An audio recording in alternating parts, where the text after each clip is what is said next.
Hey, what's going on, guys? This is the exciting conclusion to the epic saga overhead squat test. This is part 3 of the series. I bet you can't wait for this information. It's going to blow your mind. First one, part 1, talked about the shoulders and the upper spine and all the issues that you can identify doing the overhead squat. Part 2, the hips, tightness, weakness, I don't know, what is it? And then the last one, this video right here, is going to talk about the ankles. So we're moving our way down the body. The ankles, it's very interesting. A lot of times people have issues with their squats, which throw their knees off. It throws the angle of their squat off. The hips push back a lot, or they push forward, or whatever. And it'll let you know kind of what's going on, but sometimes people think it's the hips, but the ankles, if you have a tightness in your ankles, it could throw your knees and hips off in crazy ways that you didn't think possible. Let me show you what I'm talking about here. Some people have hypermobile ankles. They have really flexible ankles, and what you'll see when you do the overhead squat is that if you go down and the knees push really far forward and the heels are still down on the ground, that lets you know that you have really flexible ankles. If you can keep your feet relatively flat and your knees shoot really far forward and you can almost stand upright, the hips are practically over your ankles, they're so far forward, that lets you know you have very flexible ankles. And what you would probably need to do is just some extra strengthening things, you know, calf raises and things like that. But that's not really that much of an issue. Great, you're flexible, awesome. Let's just get you stronger. Usually what shows up is a tightness in the ankles. And this can manifest itself in a couple of ways. Let me show you from the side. If you have tight ankles, your optimal overhead squat, which would be this, is now going to turn into something like this.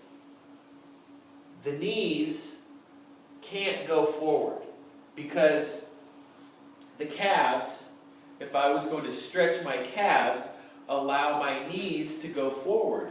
If my knees literally can't go forward, I probably have some sort of tightness in my ankles, which is limiting my ability to push those knees forward.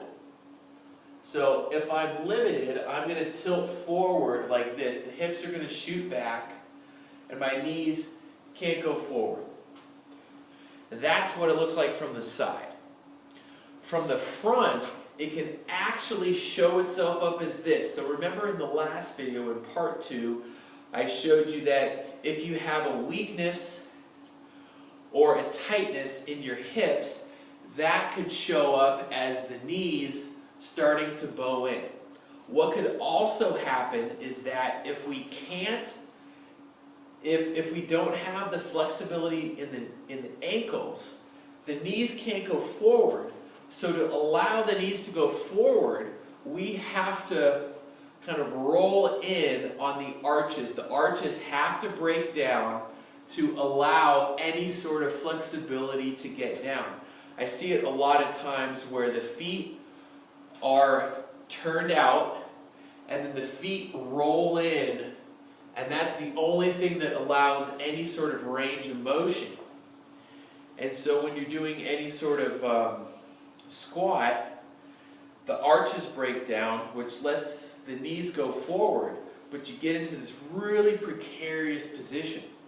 And so with any one of those people, if this is you, and you're squatting down and those arches break down, if you can push the knees out to get into that good position, it's not the calves, it's you just needing to cue yourself to force those hips to work.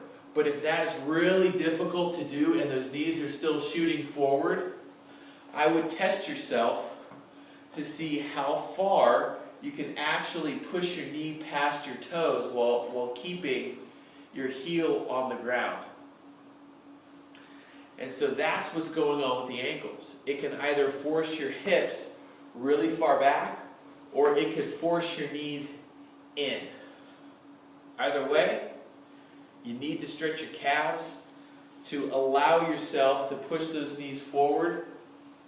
So I would do a couple of overhead squats, stretch the calves, get back, do those overhead squats, and see if those calf stretches allow you to get into a better position. All right? There it is. That's it. They dropped the ring in the lava. Everything's done. The Eye of Sauron is defeated. Anyway, I think that's a different saga altogether. Anyway, I'll see you next time.